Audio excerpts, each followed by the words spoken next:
তোর মতো ছোট লোকের সাহস হয় কি করে আমার সামনে দাঁড়িয়ে চা খাওয়ার? এই মুহূর্তে এই অফিস থেকে বেরিয়ে যা, নয়তো সিকিউরিটি দিয়ে ঘাড় ধাক্কা দিয়ে বের করব। পিয়ন শান্ত কণ্ঠে।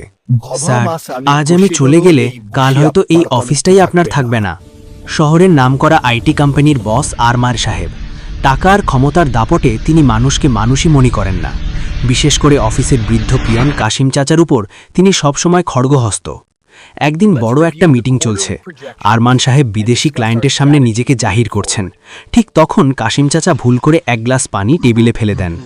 তুই কি অন্ধ? লাখ টাকার ডিলটা নষ্ট করতে চাইছিস? তোর 1 মাসের বেতন কাটবো আমি। এক্ষুনি এখান থেকে দূর হ। কিন্তু আরমান সাহেব জানতেন না এই সামান্য পিয়নই তার জীবনের সবচেয়ে বড় মোড় ঘুরিয়ে দিতে চলেছেন। একটু পরেই এমন কিছু ঘটতে যাচ্ছে যা আরমান সাহেব স্বপ্নেও ভাবেননি। পুরোটা শুনলে আপনিও অবাক হবেন। হঠাৎ অফিসের দরজায় নক পড়ল। ভেতরে ঢুকলেন সেই বিদেশি ক্লায়েন্টদের মেইন বস মিস্টার রবার্ট। কিন্তু অবাক করা বিষয় হলো, মিস্টার রবার্ট ঢুকেই আরমান সাহেবকে ইগনোর করে সরাসরি পিয়ন কাশেম চাচার পা ছুঁয়ে সালাম করলেন। পুরো রুম নিস্তব্ধ। আরমান সাহেবের মুখ ফ্যাকাশে হয়ে গেল। আঙ্কেল, আপনি এখানে এই কাজ করছেন কেন? আমি তো আপনাকে সারা শহর খুঁজে বেড়াচ্ছি। আপনি না থাকলে আজ আমি এই অবস্থানে আসতে পারতাম না।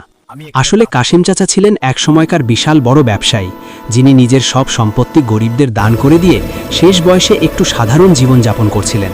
আর এই মিস্টার রবার্ট ছিলেন কাশেম চাচার হাতে গড়া একজন অনাথ ছেলে। মিস্টার রবার্ট আরমান সাহেবের দিকে তাকিয়ে বললেন, যে মানুষটি আজ আমাকে এখানে বসিয়েছে তাকে আপনি অপমান করেছেন। আপনার মতো অহংকারী মানুষের সাথে আমি কোনো ব্যবসা করব না। এক নিমেষেই আরমান সাহেবের দম্ভ মাটিতে মিশে গেল। তিনি বুঝলেন মানুষের পোশাক দেখে তার পরিচয় বিচার করা কতটা বড় ভুল।